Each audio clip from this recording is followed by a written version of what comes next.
Today we're talking about kinematics of particles. Kinematics here means the geometry of motion. And in brackets, I also want to put time, because time does interact with motion, and we use time to describe different features of motion, right? What's an example of that? Well, if we have a situation where we have constant acceleration,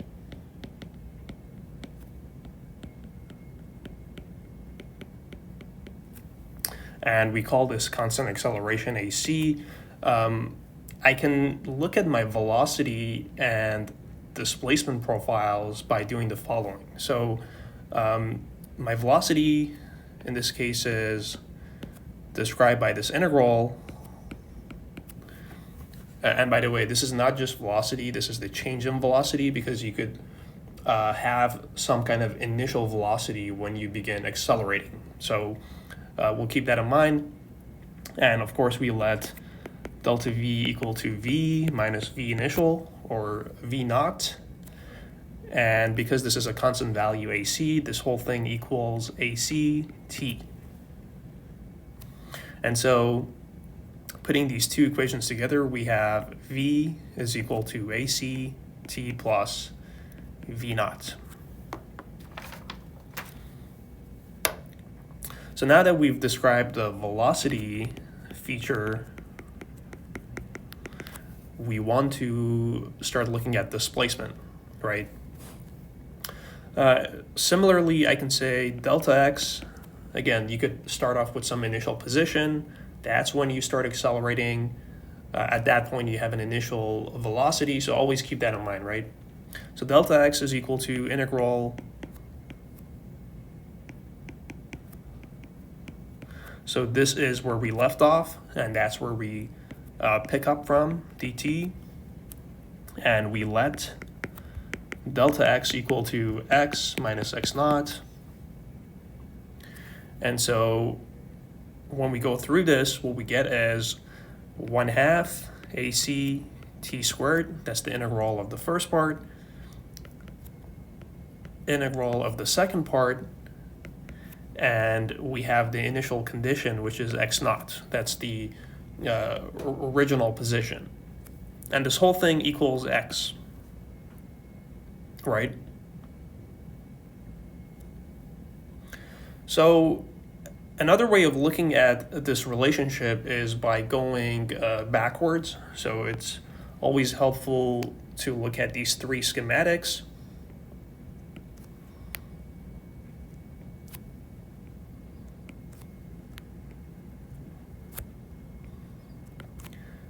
The horizontal axis is time on the three plots we have.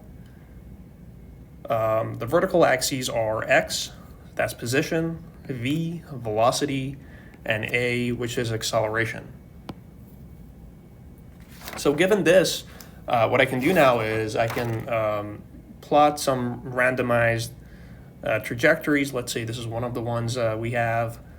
This is my velocity trajectory, and this is my acceleration trajectory. Looking at the position plot or the displacement plot, if I find the position at any instantaneous velocity, at any instantaneous time, and we call that time t star, and if we end up getting the slope at that position, this slope is in fact my velocity at the same position. So this ends up being v star. So we can describe this by means of equations, which give us v star equal dx dt at t star. Dx dt, you guys already know, that's the slope on the displacement plot, and t star is the time that we picked. Okay, I can do this again at t star, this time on the velocity plot. And what I will get is a star dx, this is dv dt at t star. So looking at it on the plot, we have this position here at t star, and this value would give us a star.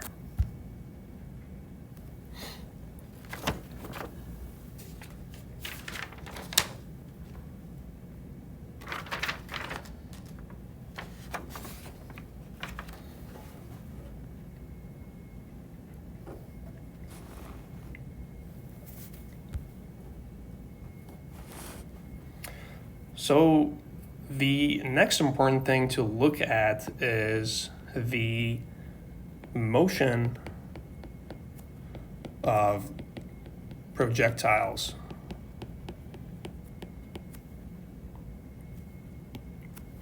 So we're developing some fundamental equations and really trying to organize our thoughts and understanding dynamics better from the perspective of kinematics, how position and time work with each other. So again, it's always helpful to start off with a schematic. This time we have this XY plot. So this is a two-dimensional coordinate system. We start off in position here, and we end up in a position here. And let's say the trajectory that this particle took is parabolic looking, kind of like this. So now we just want to label this plot a little bit better. We have position 0 and position 1, right? The velocity at position 0 is v naught. The velocity at the position 1 is v1. These velocity components have x and y components to them as well. So we have vx naught, so that's the x shadow of the velocity. This is the vy naught, so that's the y shadow of the velocity. I can do this for the second point as well.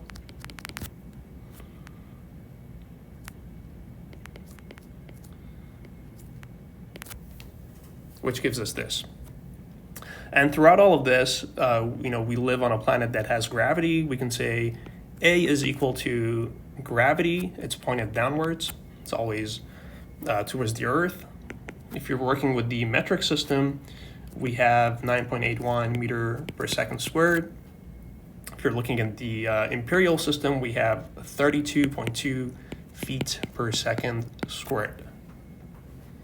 Okay, so of course, we have two different directions, two different coordinate systems. We have x and y. So what I want to do now is to analyze the features of my projectile in x and y coordinates. So let's say, let's start off with the horizontal, the x.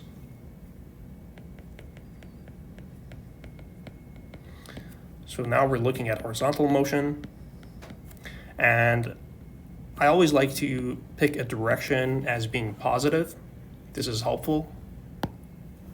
So one of the fundamental relationships we talked about earlier was how v final is equal to v initial plus acceleration multiplied by time. So if I'm looking at my schematic on the right side and I know that there is no gravity in the horizontal direction, I can say that for the horizontal motion there is no AC, there is no constant acceleration. So my velocity vx1 ends up being equal to vx naught. Now obviously there is certain assumptions here, right? Such as there is no air drag, because we know from real experience that air drag exists. It slows things down, but for the sake of this basic analysis, we can always assume this. And then I can also say that for my position, x final, I have the following.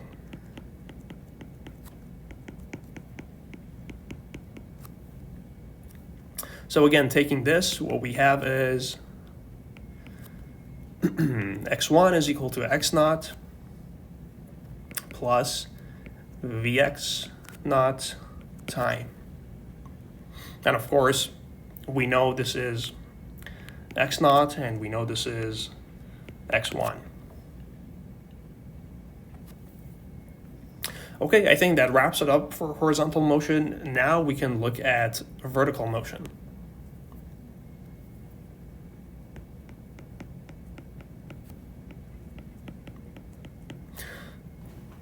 So now we're looking at the vertical motion. So again, I want to take this relationship here and utilize it. So we have Vy1 is equal to Vy0 minus gravity. We said gravity was downwards, right? And my apologies, something I forgot is that this is the positive direction. So it's important to remember that. So we have minus gravity multiplied by t. And then we have this relationship to utilize. So we can get y1 is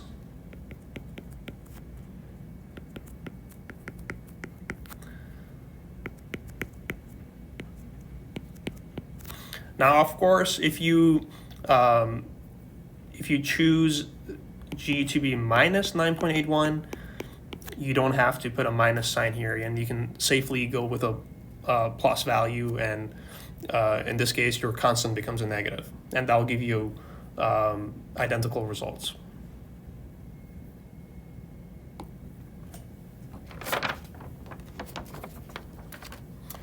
Okay, another relationship that we need to look at is the following. So far, we know that V is equal to V0 plus ACT. We have this relationship 1. We have another one too. S is equal to S0 plus V0 time plus 1/2 ACT squared. This is sort of very similar to this equation here, but the only difference is that instead of x's, I'm working with a general coordinate system, so I choose to go with s. So this is not aligned with any x or y direction. Okay, so what I can do now is I can say 1 can be written in terms of time. So I can say t is equal to v minus v0 over ac. So this is a bracket I'm going to plug into the second equation. So take this, plug into 2. So here's what we have. So we have S is equal to S0 plus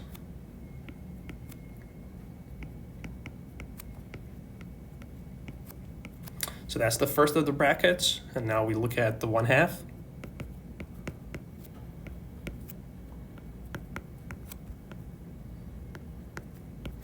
So that's the second of the brackets. This time there's a squared, so we put the number 2 there. Now we just want to clean it up, move things around. So I'm going to put the s's together.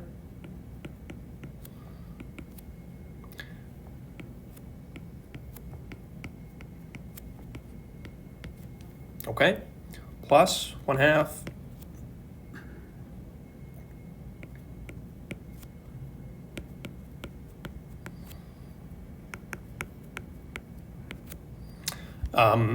here what I'm doing is I am basically expanding the inside of the bracket. So I'm squaring the inside of the bracket, and this is the expanded version.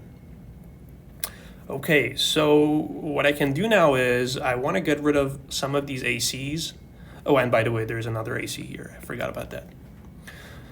So I want to get rid of some of these ACs, clean up a little bit. I want to get rid of this 1/2. So what I'll do is I'll multiply both sides of the equation by AC and by 2. So what I should end up with is 2AC, right? So that's the left-hand side. And then we have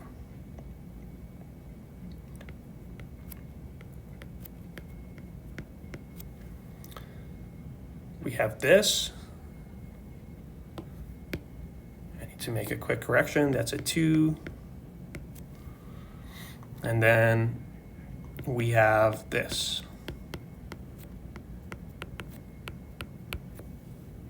Okay, let's see what things cancel out. I can see that this term cancels out with that. And these two can be added. So we get a minus V0. All right. So moving things around, cleaning up more, we get a final velocity is equal to V0 initial velocity plus 2AC S minus S0. Okay. So we have several fundamental relationships. This is the first of the many. This here is another one that's useful to know. This here is another one. And the other two that are important are this and this one. So in total, we have 5 fundamental kinematic relationships that we need to utilize.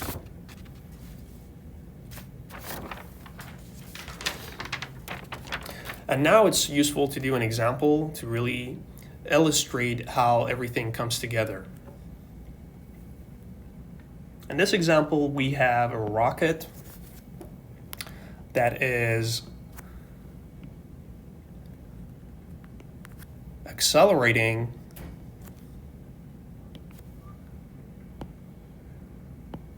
with this triangular trajectory. So this is the acceleration axis. We have time. It reaches 40 meters per second squared over 8 seconds. When the acceleration is complete, it's at this position right here. And it's tilted at a 45-degree angle. So we have this 45-degree angle. Of course, something that will happen is that once your acceleration shuts off, gravity will pull you slowly back down. So you will follow this trajectory until you end up at the ground surface. We can use a couple of different letters to describe different positions. We have A for the origin. We have B for where the rocket is. We have position C, which is where we have maximum height. So this is H max. And we have D when the rocket comes into impact with the ground again. And so what we're interested in this situation is, or I should say, are the following. We want to find the height of the rocket at position B. We want to find the height of the rocket at position C or H max. And we want to find the distance between A to D. Let's say this is R. We want to find R. And lastly, it's helpful to find velocity at position B. That's something that we might need. Okay. So we have this acceleration profile.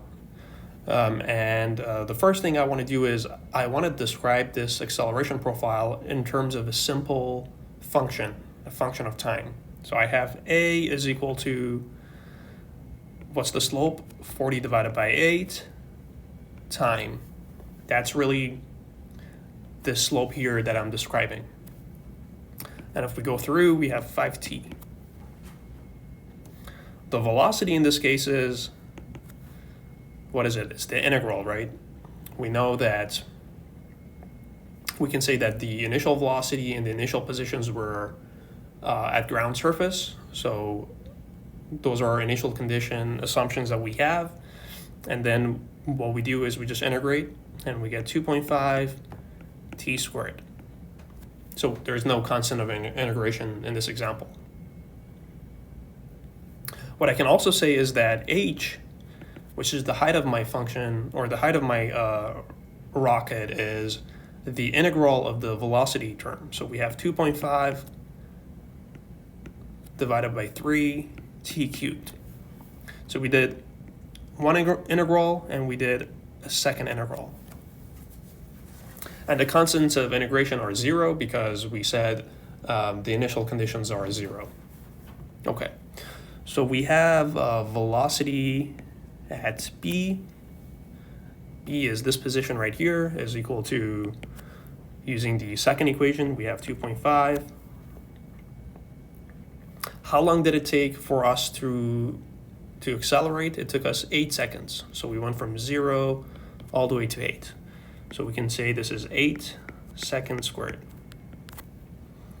And what we get is 160 meters per second. This isn't too fast for a rocket. And then we have the height at b, which is 2.5 divided by 3, 8 cubed. So this is 426.67 meters.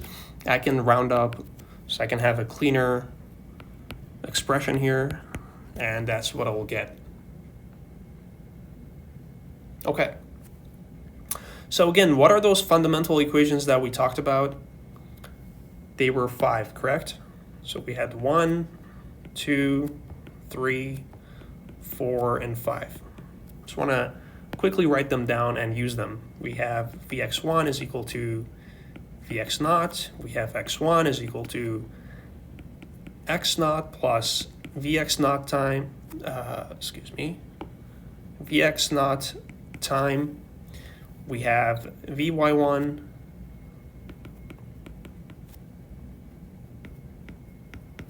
so we have this, and lastly, or second lastly, we have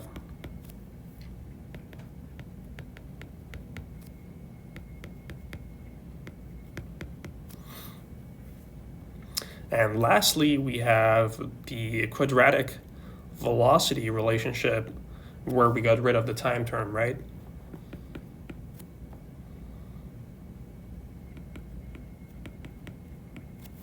So that's the quadratic relationship, and this is where gravity comes in. So you can kind of tell that relationship 5 is useful anytime you know your initial velocity position, you know your final velocity, and you don't really have a time, the exact time of those when those velocities take place. Time is completely removed from this. What you need instead are the initial positions. So you need the y naught and the final position, which is y1. Okay. So I guess if I am looking here and I am, for instance, interested in getting the maximum height, it might be useful to, one more thing to note is we have the x and y coordinates, right? When we do analysis, when we use these equations, be mindful of the x and y coordinates. So you're analyzing in y alone when you're looking at the motion in the direction y, x has nothing to do with it. And when you're working in x, y has nothing to do with it. So let's keep that in mind. So I guess it's useful to use equation 5 when it comes to finding h max. So I want to use this to get h max. So I know that when my rocket finally reaches its maximum height, it has completely consumed its initial velocity. So it goes up at that point, at that instantaneous point where h max happens, velocity has diminished to 0. So that's something I know. So what I can say is the final position is 0 squared. I'm using equation 5. The initial velocity was what? It was, we calculated here, it was 160 meters per second. So we have 160. Well, we have to look at the 45-degree angle, right? So we have sine 45. So this is squared as well. Then we have minus 2. What's gravity? 9.81. We know this. What's the final height? That's h max. What's the initial height? It's hp. So we have 426.67. And when we calculate this, we end up with h max is equal to 1079.1 meter. So that's the first of many relationships, or the first of many answers that we need to provide. H max is done.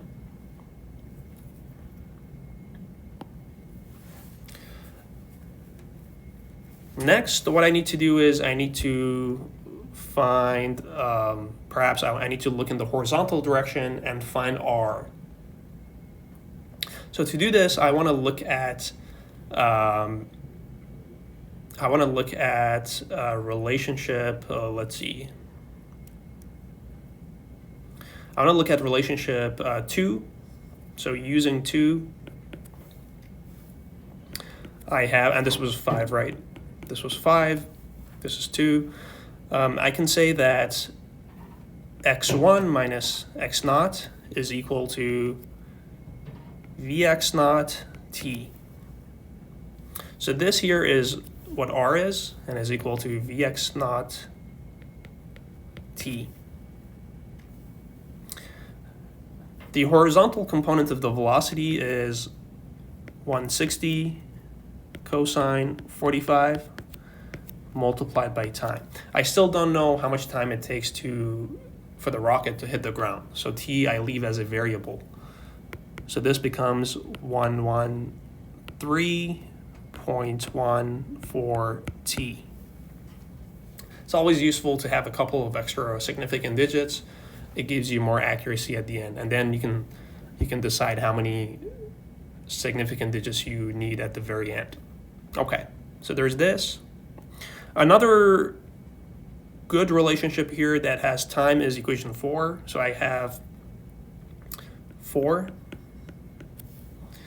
And this time, I'm looking at the y component of the rocket's trajectory when it hits the ground. So I know the height when it hits the ground is 0, right? That's y1.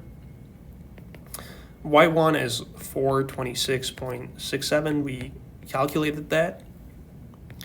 We know the initial velocity in the vertical direction is 160 sine 45 t. And lastly, we have, I think I may have made let's see. Oh yeah, this was a mistake I made earlier. This is 1/2. Okay, and lastly, we have 1/2, 9.81 in brackets, t squared.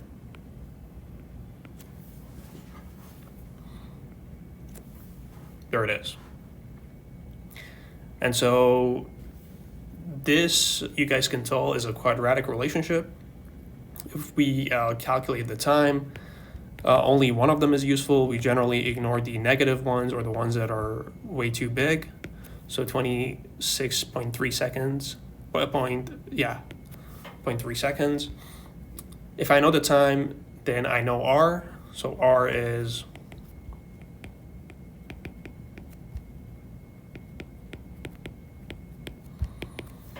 and this should give me 2983 meters.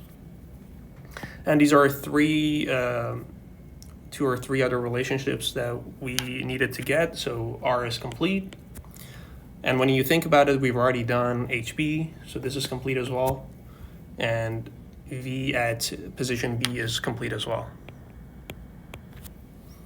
All right. Well, hopefully this condensed, simplified lecture on kinematics was useful. I'll see you guys next time.